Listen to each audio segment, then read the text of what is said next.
ಬಂಧುಗಳೇ, ಇವತ್ತ ಒಬ್ಬರು ಆರೋಗ್ಯ ನಿರೀಕ್ಷಕರ ಘನಶೆಟ್ಟಿ ಸಾಹೇಬ್ರಂತ ಇವತ್ತು ನಮ್ಮ ಪೌರ ಕಾರ್ಮಿಕರಿಗೆ ಔಷಧ ಶಬ್ದಗಳನ್ನು ಬೈದು ಜಾತಿ ನಿಂದನೆ ಮಾಡಿರ್ತಾರೆ. ಅವರು ಈ ಮಹಾನಗರ ಪಾಲಿಕೆಯಲ್ಲಿ ಕೆಲಸ ಮಾಡೋಂಥ ಯೋಗ್ಯತೆ ಇಲ್ಲ ಅವ್ರಿಗೆ ಮೂಲತಃ ಎಲ್ಲಿದೆಯೋ ಅಲ್ಲಿಗೆ ಕಳಿಸ್ಬೇಕಂತ ನಾವು ಇವತ್ತು ವಿನಂತಿ ಮಾಡ್ಕೊಳತ್ತೀವಿ.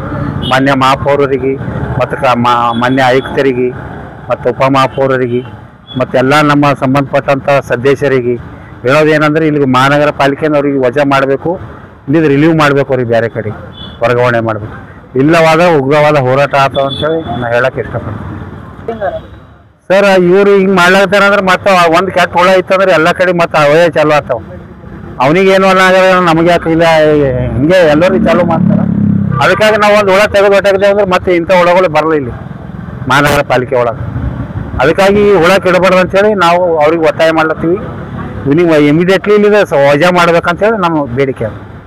ಪೂರಾ ನಾವೆಲ್ಲ ಕೆಲಸ ಬಂದ್ ಮಾಡಿ ಇಲ್ಲಿ ಕೂಡ್ತೀವಿ ಎಲ್ಲರೂ.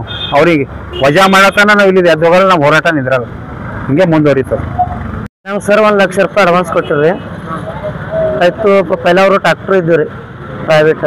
ನಾ ಕಾರ್ಪೊರೇಷನ್ ಲೇಬರ್ ರೀ, ಪೌರ ಕಾರ್ಮಿಕ. ಅವರು SI ಇದ್ರು ನಮ್ಮದಲ್ಲೇ ರೀ. 2 ವರ್ಷ ಗಾಡಿ ನಡೆಸೀನಿ, 1 ಲಕ್ಷ ರೂಪಾಯಿ ಕೊಟ್ಟರು. ಆಯಿತು, 75 ಸಾವಿರ ರೂಪಾಯಿ ಅವ್ರಿಗೆ ಕೊಟ್ಟೀನಿ ರೀ. 25 ಸಾವಿರ ರೂಪಾಯಿ ಕೊಡಬೇಕಾಗಿತ್ತು. ಅವರು ಕೆಟ್ಟ ಪದಗಳು ಬಳಸ್ಯಾರ ಸರ್ ನನಗೆ. ಹೊಲಸ ಮಾತಾಡ್ಯಾರ. ಆಯಿತು, ಹಿಂಗೆ ಕಾಸ್ಟ್ ತೊಗೊಂಡಾರಿ, ನಿಮ್ಮ ಕಿವಿ ಜಾತಿಗೆ ಎಲ್ಲಿ ಇಡೋದು ಅಲ್ಲಿ ಇಡಬೇಕು, ಹಂಗೆ ಬೈದಾರ ಸರ್. ಅದಕ್ಕೆ ಸರ್ ಅದು ನಾನು ದುಡ್ದು 1 ರೂಪಾಯಿ ಕೊಟ್ಟಿವಿ ಸರ್. ನಾನು ಪೇಮೆಂಟ್ನಾಗೆ ರೊಕ್ಕ ತೊಗೊಂಡಾರ ಸರ್. ನಾ ಮಾಡೋದು ಸರ್ 8-9 ವರ್ಷ.